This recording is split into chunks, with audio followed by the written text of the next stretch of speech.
नमस्कार सभी शिक्षक साथियों। तो नया शैक्षणिक सत्र शुरू हो चुका है और इसके साथ ही हमारी शिक्षक संकुल बैठक भी आने वाली है। ये जो हम आज बात कर रहे हैं ना, ये एक गाइड की तरह है जो आपको उस 90 मिनट की बैठक के लिए तैयार करने में मदद करेगी, ताकि हम सब मिलकर इस साल की एक शानदार शुरुआत कर सकें। हाँ, जैसा कि यहाँ लिखा है, नया सत्र मतलब नई शुरुआत। तो चलिए इस बैठक को सिर्फ एक मीटिंग की तरह नहीं देखते, इसे एक मौके की तरह देखते हैं, एक नई ऊर्जा के साथ मिलकर प्लानिंग करने का मौका। ये हमारे निपुण लक्ष्यों की तरफ एक बहुत ही मजबूत कदम उठाने का अवसर है। अब सवाल ये उठता है कि हमारे पास है तो सिर्फ 90 मिनट है ना, तो इन 90 मिनट का सबसे अच्छा इस्तेमाल कैसे करें? बस इसी सवाल का जवाब देने में ये पूरी बातचीत आपकी मदद करेगी। हमारा मेन फोकस इस पर रहेगा कि बैठक में आने से पहले हमें क्या क्या सोच कर रखना है, ताकि हम वहां पूरी तैयारी के साथ पहुंचे। तो चलिए फटाफट से एक नजर डालते हैं कि बैठक का एजेंडा क्या है। हम एक एक करके इन सभी पॉइंट्स पर बात करेंगे।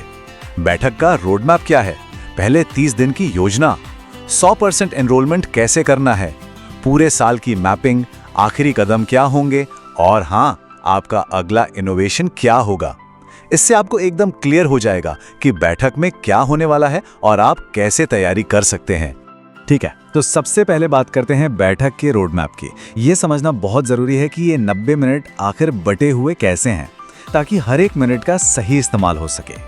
ये देखिए, इस टाइमलाइन में आप साफ साफ देख सकते हैं पूरी 90 मिनट की बैठक को इन 5 खास सेशंस में बांटा गया है। हम शुरू करेंगे 30 दिन की कार्य योजना से, फिर नामांकन, फिर अकादमिक कैलेंडर और आखिर में असेसमेंट और आगे क्या करना है उस पर बात होगी। ये एक बहुत ही लॉजिकल फ्लो है जो हमें सीधा हमारे निपुण लक्ष्यों की ओर लेकर जाएगा। अब आते हैं सबसे जरूरी और पहले हिस्से पर, यानी 30 दिन की योजना।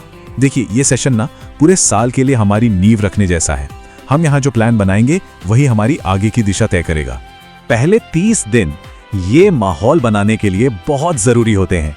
ये सेशन इसी पर फोकस करता है कि हम बच्चों के लिए एक पॉजिटिव और सीखने वाला माहौल कैसे बनाएं। सोचिए, एक अच्छी शुरुआत, जैसे बच्चों का गर्मजोशी से स्वागत करना, शुरू की एक्टिविटीज को मजेदार बनाना, ये सब पूरे साल के लिए उनकी सीखने की इच्छा को जगा सकता है। तो बैठक के लिए आपकी असली तैयारी यहीं से शुरू होती है। आपको अपनी योजना के इन 6 पिलर्स, या कह लें कि 6 मुख्य स्तंभों के बारे में सोचना है। और हाँ, चाहे आप प्राइमरी के टीचर हों या अपर प्राइमरी के, ये पिलर्स आप सभी के लिए काम के हैं। मीटिंग में आपको ग्रुप्स में इन्हीं 6 स्तंभों पर चर्चा करनी होगी। तो पहले से सोच कर रखिए कि आप बच्चों का वेलकम कैसे करेंगे, उनके लर्निंग लेवल को कैसे पहचानेंगे, बच्चों की रेगुलर अटेंडेंस के लिए क्या करने वाले हैं, जो बच्चे पीछे रह गए हैं उनके लिए आपकी स्ट्रैटेजी क्या होगी, और साथ ही क्लासरूम मैनेजमेंट और पेरेंट्स के साथ कम्युनिकेशन को कैसे और बेहतर बनाएंगे। इन सब पर अपने आइडियाज तैयार रखिएगा। ठीक है, तो एक बार जब हमारी क्लास के अंदर की प्लानिंग तैयार हो गई, तो अगला कदम यह है कि हर बच्चा उस क्लास तक पहुंचे, है ना। इसलिए हमारा अगला सेशन 100% नामांकन और स्कूल चलो अभियान पर फोकस्ड है। हमारा लक्ष्य है 0 ड्रॉप आउट। इस सेशन में हम इस फनल मॉडल का इस्तेमाल करेंगे। ये हमें ये पहचानने में मदद करेगा कि कौन से बच्चे स्कूल से बाहर हैं या आने में अनियमित हैं, ताकि हम उन पर खास ध्यान दे सकें और उन्हें वापस स्कूल ला सकें। तो अभी से सोचना शुरू कर दीजिए, आपके अनुभव में कौन सी स्ट्रैटेजी सबसे ज्यादा काम आई है? क्या कोई नया आइडिया है जो आप सबके साथ शेयर करना चाहेंगे?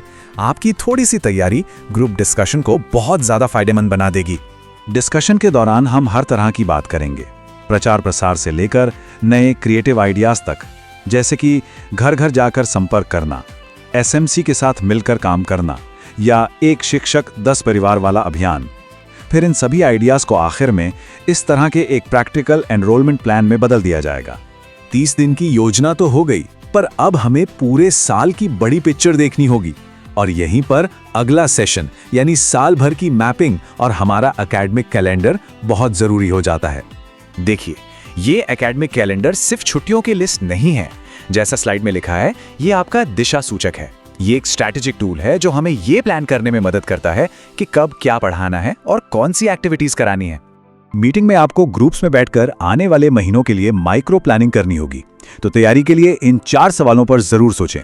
अप्रैल मई जैसे शुरू के महीनों में मेन एक्टिविटीज क्या हैं, कौन सी एकेडमिक कामों पर खास ध्यान देना है, क्या कोई स्पेशल अभियान या प्रोग्राम आने वाला है, और इसके लिए स्कूल लेवल पर हमें क्या क्या तैयारी करनी पड़ेगी। तो जब प्लान बन जाता है तो अगला स्टेप आता है प्रोग्रेस को ट्रैक करने का। इसलिए अब हम आते हैं आखिरी पड़ाव पर, जहां हम असेसमेंट और हमारे साझा लक्ष्यों पर फोकस करेंगे। इस सेशन का मेन पॉइंट होगा होलिस्टिक प्रोग्रेस कार्ड यानी HPC। ये सिर्फ मार्क्स का रिकॉर्ड नहीं है, बल्कि बच्चे की 360 डिग्री प्रोग्रेस का एक आईना है। यहाँ चर्चा इस बात पर होगी कि हम सब टीचर्स इसकी एक जैसी समझ कैसे बनाएं, और सबसे जरूरी, इसका इस्तेमाल पेरेंट्स से बात करने और उन्हें बच्चे की प्रोग्रेस में भागीदार बनाने के लिए कैसे करें। और आखिर में हम सब कुछ एक साथ समेटेंगे। मीटिंग में जो भी फैसले हुए उनकी एक समरी बनाना और प्रेरणा ऐप पर DCF भरना, ये एक बहुत जरूरी कदम है। इससे ये पक्का हो जाता है कि हमारी सारी मेहनत और प्लानिंग आधिकारिक तौर पर रिकॉर्ड हो गई है और सभी के साथ शेयर की जा सकती है। तो हमने बैठक के सभी अलग अलग हिस्सों को देख लिया है। अब देखते हैं कि ये सभी कड़ियां एक साथ जुड़कर एक बड़ी तस्वीर कैसे बनाती हैं, और आपका अगला इनोवेशन इसमें कैसे फिट बैठता है। ये स्लाइड बहुत ही बढ़िया तरीके से दिखाती है कि कैसे ये चारों चीजें, नामांकन, 30 दिन की योजना, कैलेंडर और HPC अलग अलग नहीं हैं। ये सब एक मशीन के गियर की तरह हैं जो एक साथ मिलकर काम करते हैं और हमें हमारे एक ही लक्ष्य यानी एक निपुण विद्यालय बनाने की ओर ले जाते हैं। पर आपका काम यहाँ खत्म नहीं होता। इस स्लाइड में जो सबसे मजेदार बात है ना, वो सिर्फ ये चेकलिस्ट नहीं है, बल्कि इसके नीचे दिया गया वो छोटा सा निर्देश है जो आपको अगली बैठक के लिए तैयार करता है। ये निर्देश बहुत खास है।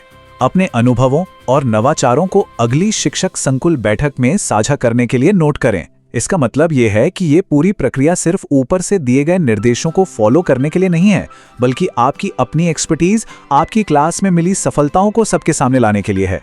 तो जब आप इस बैठक की तैयारी करें तो सिर्फ एजेंडा के बारे में मत सोचिए। ये सोचना शुरू कीजिए कि आप इस महीने अपनी क्लास में ऐसा कौन सा नया काम करेंगे, कौन सा इनोवेशन करेंगे, जिसे आप अगली बैठक में गर्व से अपने साथियों के साथ शेयर कर सकें। क्योंकि आपकी तैयारी और आपकी भागीदारी ही इस पूरी प्रक्रिया को सफल बनाएगी। आप सभी को शुभकामनाएं।